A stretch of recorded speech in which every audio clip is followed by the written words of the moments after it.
This video is going to cover the bch-dex, which actually should be named SLP DEX. This is a decentralized exchange which you can run on your own computer and trade trustlessly, anonymously, and atomically with other people for SLP tokens, NFTs and fungible tokens. So this is going to cover self-hosting, and you'll need to be a little technical. We're going to use Linux to run this.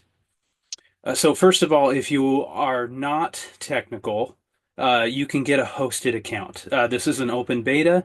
Just email me at chris@bchtest.net with your Telegram username, and I can create an account for you on a hosted version. This video is going to cover how to host your own version so that you don't have to ask for permission, that you can do it yourself. Everything's under your control. You're not dependent on any third parties, and you're also not subject to any regulation as far as I know it. So first of all, this code is, as of this recording, is still a little unstable, but it is functional and it's an open beta. So I'm encouraging as many developers to work with this and give me feedback as possible. If you have feedback or you need help, you can reach out at this Telegram channel, the BCH Toolkit channel. That's where we'll be discussing the technical aspects of this software.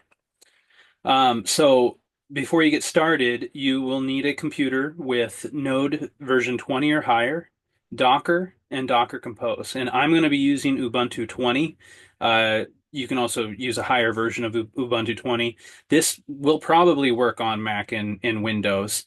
I just don't use those operating systems. But what's nice about Ubuntu 20 is it runs like on a virtual private server on the internet. It runs on a Raspberry Pi. It runs on an old desktop or laptop. These are all acceptable platforms for running the software. It's not particularly, it doesn't need a high-end computer. Like you really can run it very comfortably on a Raspberry Pi if you wanted to just say make an appliance. It does need to be online all the time. That's an important thing about when you're trying to sell a token.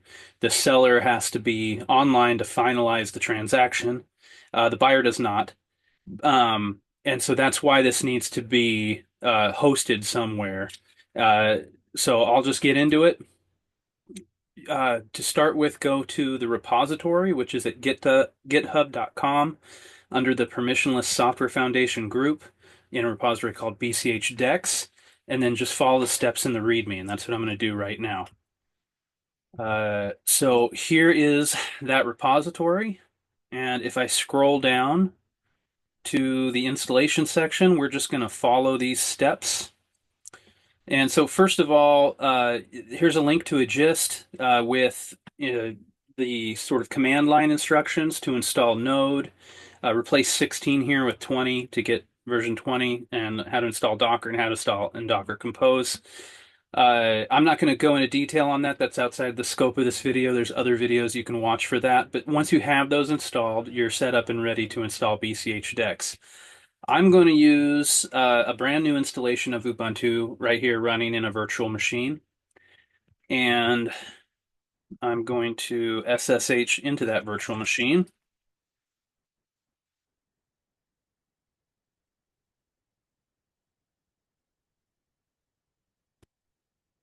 Yeah, I got the font a little big so everybody can see it. So there's our terminal. So I can see I'm running Node version 20. Oop, I don't think that's the right command. Docker 28 and Docker Compose 2.37. So that's what I'm working with. So brand new installation, hasn't had this installed before. So I'm going to clone this repository. That's step 2 here.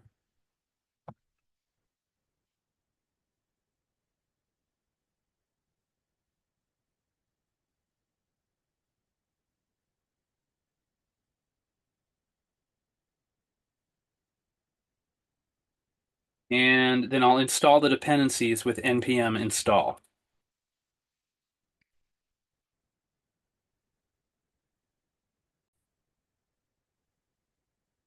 Okay, after the dependencies are installed, we need to create an app wallet, so wallet for the overall application.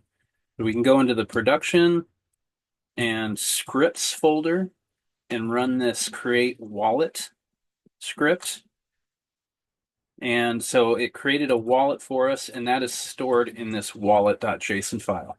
It doesn't need to be funded, it just needs to be there. And then from there, we can go into the Docker folder and build the Docker container. Now I'm going to build each one, the back end and the front end separately. It seems to work better. Sometimes I've run into issues trying to build both at the exact same time. So with this command, I'll build the back end, and that'll take a minute. Okay, this is what it looks like when it's built successfully. So now that the back end has been built, we will build the front end. I'll copy this command here and kick that off.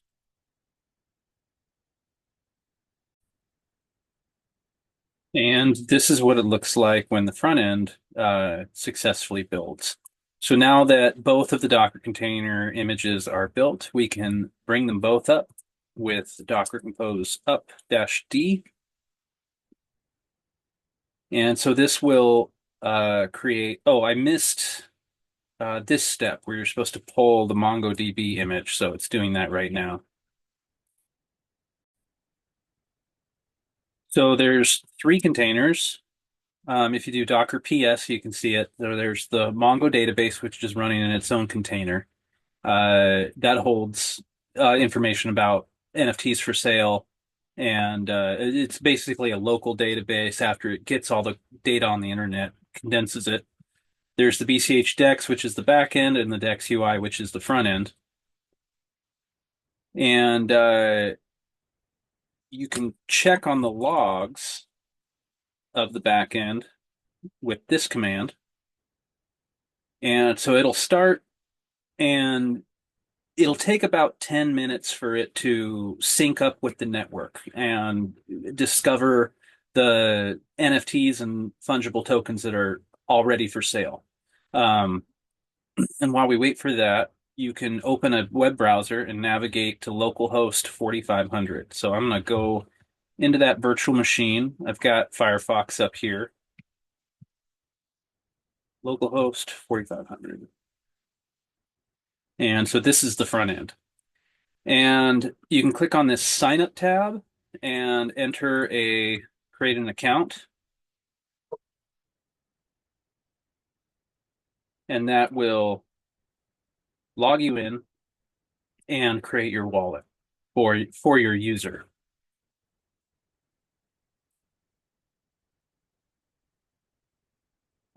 That's, yeah, here. We'll wait for that to come up. Check on that back end, see how that's doing. This is the user logging in.